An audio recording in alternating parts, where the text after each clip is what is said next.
दोस्तों, आज हम बात करेंगे भारत की गुलामी की उस दास्तां की जिसने भारतीयों को 190 सालों तक ब्रिटेन का गुलाम बनाकर रखा। विदेशी दास्तां से मुक्ति दिलाने हेतु कई स्वतंत्रता सेनानियों ने अपने प्राणों की आहुति दे दी। भारत की आजादी के इस 75वें वर्ष पर हम जानेंगे भारत की गुलामी की दास्तां से लेकर के आजादी तक के सफर के बारे में। सबसे पहले हम बात करते हैं यूरोप की। आखिर यूरोप की स्थिति क्या थी? 15वीं शताब्दी में जब यूरोपीय शक्तियां नवीन विकल्पों की खोज में बाहर निकली, इसका अर्थ ये नहीं था कि अन्य मौजूदा संस्कृतियों से उनका पहले संपर्क नहीं था। भारत में ग्रीक यानी यूनान और रोम यानी इटली के साथ क्रिश्चियन युग शुरू होने से पूर्व और पश्चात से ही व्यापारिक संबंध थे। मार्को पोलो के यात्रा वृत्तांतों ने यूरोपियों को बेहद आकर्षित किया। वहीं पूर्व की बेशुमार धन संपदा और समृद्धि की कहानियों ने यूरोपियों की लालसा में वृद्धि की। यूरोप के पूर्वी भाग में विशाल रोम साम्राज्य था, जिसे पश्चिमी रोम व पूर्वी रोम कहा जाता था। पश्चिमी रोम साम्राज्य की राजधानी रोम थी, वहीं पूर्वी रोम साम्राज्य या जिसे बेजांतिया साम्राज्य भी कहा जाता था, उसकी राजधानी कुंस्तुनतुनिया थी, जिसे आज हम इस्तांबुल कहते हैं। रोम साम्राज्य का व्यापार दक्षिण पूर्व एशिया और भारत के साथ था, जो जलमार्गों व स्थल मार्गों के द्वारा होता था।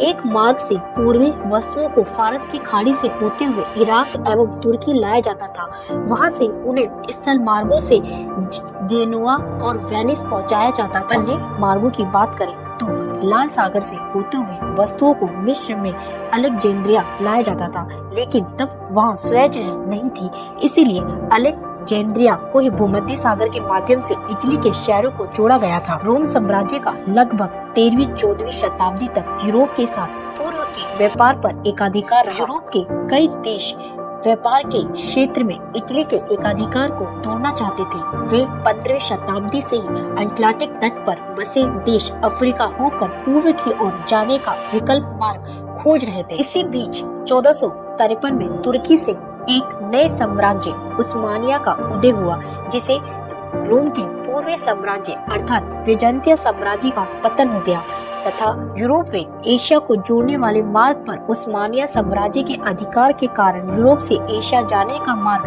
अवरुद्ध हो गया। उस्मानिया साम्राज्य के शासकों ने व्यापार पर कर बढ़ा दिया, जिससे एशिया के साथ व्यापार फायदे का सौदा न रहा। यूरोप को एक नए मार्ग की तलाश थी। पूर्वी रोम साम्राज्य पर उस्मानिया साम्राज्य के अधिकार के कारण पूर्वी रोम के लोग पश्चिमी रोम साम्राज्य अर्थात इटली में शरण ले और वे अपने साथ ज्ञान विज्ञान की पुस्तक ले गए, जिसके कारण पहले इटली वे बाद में पूरे यूरोप में पुनर्जागरण व सुधारवादी आंदोलन की शुरुआत हुई। यूरोप में हुए पुनर्जागरण व सुधार आंदोलन के कारण मनुष्य अंधविश्वासी प्रवृत्ति, धार्मिक उन्माद, पारलौकिक सुख के बंधनों से मुक्त हुआ।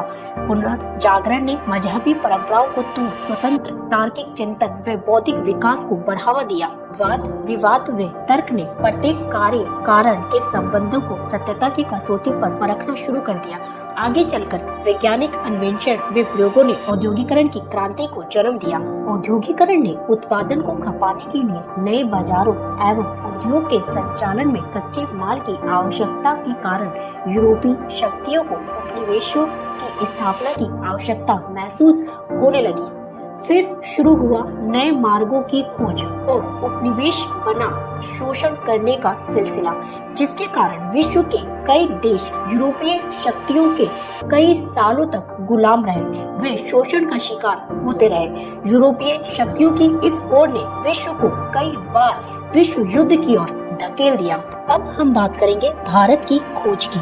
15वीं शताब्दी के उत्तरार्ध में विभिन्न केंद्रीकृत राज्यों और शक्तिशाली नरेशों का उदय हुआ, जिन्होंने भौगोलिक खोजों को बढ़ावा दिया तथा साथ ही खोजियों की वित्तीय मदद भी मुहैया की। पुर्तगाल व स्पेन ऐसे देशों में प्रमुख थे।